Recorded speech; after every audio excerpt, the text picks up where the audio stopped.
Hi there.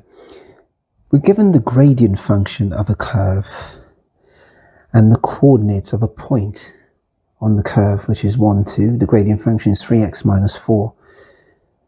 And we're asked to find the equation of the curve. And this involves finding the constant of integration. Now the gradient function is actually dy dx. And we have this is equal to 3x minus 4. Now this implies that to find y, we just have to integrate the gradient function 3x minus 4 dx. So we know that y now is 3 over 2 x squared minus 4x add c.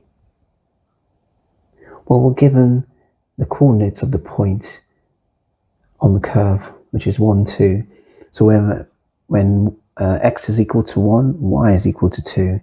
So when y is equal to 2, x is equal to 1. So we'll substitute x equal to 1 into this equation. We'll have 3 over 2, 1 squared minus 4 times 1 at c.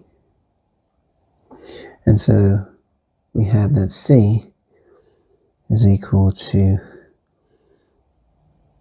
4 over 2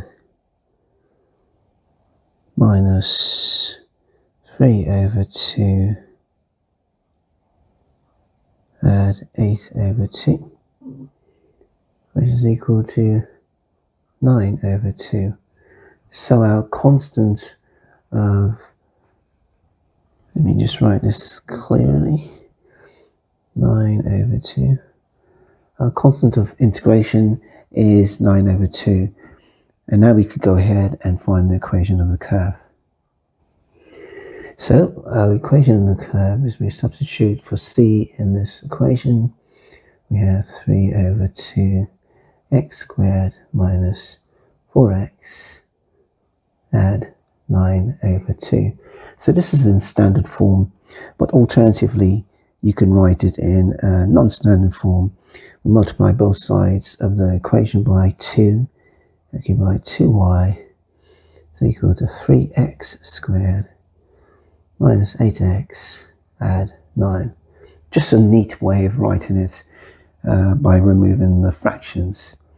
So it's either this form, the standard form, or the non-standard form, 2y equal to 3x squared minus 8x add 9. Thanks for watching. I'm Alistair.